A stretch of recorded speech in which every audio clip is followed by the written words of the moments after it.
O que podemos pensar a respeito de nossa vida de oração? E aí pessoal, meu nome é Jorge, esse é o Geolê e Geoleu Como Orar de C.S. Lewis, um livro aqui da Thomas Nelson Brasil.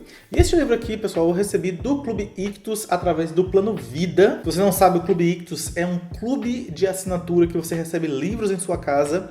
E o Plano Vida é voltado para a vida cristã, para a vida prática. Vou deixar o link aqui embaixo na descrição e ao final do vídeo eu comento um pouco mais a respeito do Clube Ictus. Mas agora eu gostaria de comentar sobre este livro aqui. Pessoal, esse livro aqui da Thomas Nelson, ele faz parte de uma coleção junto com outros livros. Tem um Como Cultivar uma Vida de Leitura, tem esse Como Orar e tem o Como Ser Cristão. Vou deixar a capa aqui para vocês verem. E todos eles têm esse estilo, né? É um livro bem pocket assim, né? Você percebe que é um tamanho pequeno, ó.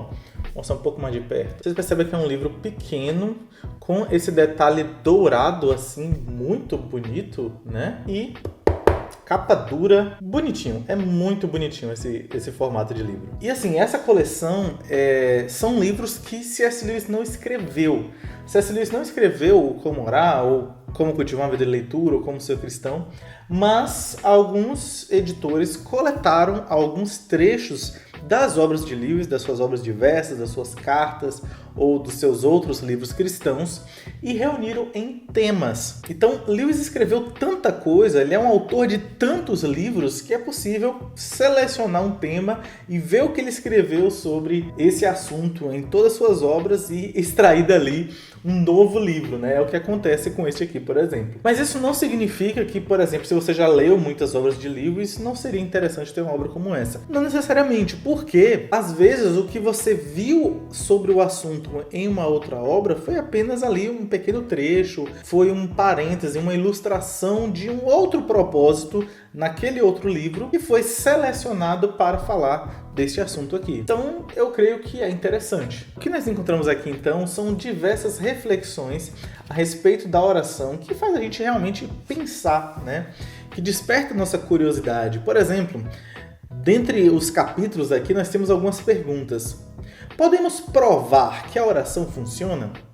Por que fazer pedido a Deus se Ele já sabe do que precisamos? Como fazemos da oração uma prática regular? Como orar enquanto estamos de luto? E aí, essas são algumas perguntas dentre as várias reflexões que nós encontramos aqui nesse livro. Sobre essa ideia, por exemplo, de oração funciona, eu achei bem interessante porque Lewis ele até brinca com isso, né? Porque provar que a oração funciona dá uma ideia de mecanicidade da oração que não faz parte. E ele até comenta aqui na página 21 o seguinte: a oração não é uma máquina, não é mágica, não é um conselho oferecido a Deus. O nosso ato, quando oramos, não deve, mais do que todos os nossos outros atos, ser separado do ato contínuo do próprio Deus, no qual somente todas as causas finitas operam. Então, tudo que acontece está debaixo do controle de Deus, inclusive nossa oração, né? Então, se quando eu oro algo acontece, se existe resposta de oração, ou minha oração é atendida, é porque Deus quis, né? Porque eu fui lá, fiz algo e simplesmente colhi daquilo que eu fiz, né? E ele até cita aqui o exemplo da oração de Jesus que foi recusada ali no Getsemane, né? Sobre passar este cálice. Então é bem interessante para a gente não atribuir esse caráter utilitarista da oração, né? A hora que melhora, vou orar que funciona, não é assim. Em outro ponto, ele está discutindo a respeito de sinceridade, que eu achei interessante. Algumas pessoas pensam que a gente não deve colocar tudo em oração, porque algumas coisas que nós pensamos ou que nós desejamos não são agradáveis a Deus. Mas aqui na página 49 ele diz: devemos colocar diante dele o que está em nós, não o que deveria estar em nós. E é interessante que, inclusive, se a gente olhar os Salmos, a gente vê muitas vezes esse aspecto da sinceridade, do abrir do coração, de expressar até mesmo os temores, os medos e às vezes até queixas a Deus. Até quando, Senhor, né? Por exemplo, clamando por libertação quando tudo vai mal. Então é interessante, né, pensar nesse aspecto de sinceridade da oração. E tem um capítulo aqui também que vai falar a respeito de milagres. Por exemplo, eu posso orar por um milagre? E como associar isso com a providência divina, que Deus governa todas as coisas e eu oro por algo? Eu posso provar que aquilo que aconteceu é uma resposta de oração, de acordo com uma oração minha? E aqui ele comenta o seguinte, na página 64. Um homem que soubesse empiricamente que certo acontecimento foi causado por sua oração se sentiria como um mágico, né? Tipo, olha, foi eu que fiz isso, né? Sua mente seria afetada e seu coração se corromperia.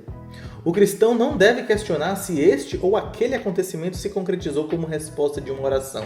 Antes deve crer que todos os acontecimentos, sem exceção, são respostas de oração. Afinal, quer sejam concedidas, quer recusadas, a oração de todas as partes envolvidas e a necessidade de todos foram levadas em conta. Todas as orações são ouvidas, ainda que nem todas sejam atendidas. Então são reflexões bem interessantes, né, para a gente pensar sobre o lugar da oração, o valor da oração e a respeito da sinceridade da oração. Eu acho que essa é uma coisa muito presente aqui, dentre as várias reflexões, né? Das obras que foram selecionadas aqui, Lewis tira alguns trechos de Cartas de um Diabo ao Seu Aprendiz, que traz ali alguns ensinos sobre até como prejudicar a oração. Então, interessante, temos aqui uns 4 capítulos sobre isso. Temos vários trechos de cartas a Malcolm. Eu achei interessante. Temos trecho aqui a respeito do livro Milagres, a respeito do livro Peso de Glória, trechos de O Problema do Sofrimento e alguns outros livros também. Mas é isso, se você ficou interessado em adquirir este livro, eu vou deixar o link aí na descrição para você ler reflexões de C.S. Lewis sobre oração. Como eu falei, este livro aqui foi enviado no Plano Vida. O Plano Vida é um plano do Clube Ictus. Para quem não sabe, o Clube Ictus tem diversos planos, dividido por assuntos, dividido por idade, por diversas categorias. No Plano Vida se trata de vida cristã, né? Vida prática, livros acessíveis. É um plano também mais barato que alguns outros também. Então, se você quiser essa curadoria de livros de vida cristã enviados diretamente para a sua casa, para você aí ter acesso a boa literatura, dá uma conferida aí na descrição. E eu tenho que falar outra coisa sobre o Clube Ictus também. Talvez você pense, é muito legal fazer parte de um clube, mas eu quero comprar meu próprio livro, ou tem livraria na minha cidade, ou de vez em quando eu consigo desconto. Eu quero participar, mas não gostaria de assinar o clube. Existe essa possibilidade também. Uma novidade no Clube Ictus agora é o Ictus Experience. O Clube Ictus criou um grupo no Discord onde você pode fazer parte e acompanhar leituras coletivas com lives, com interação com outras pessoas lendo os mesmos livros, com roteiro definido, e tem diversas leituras acontecendo simultaneamente. Você pode escolher uma, outra ou ambas, e aí tem diversos livros. Se você quiser comprar o seu livro e participar, você pode assim fazer. Então é uma novidade que o Clube Ictus está aí oferecendo. Se você quiser fazer parte disso, novamente confere aí na descrição essa novidade, ok? Então é isso, pessoal. Esse é Como Orar de C.S. Lewis, nos lembrando a respeito da significância do nosso relacionamento com Deus.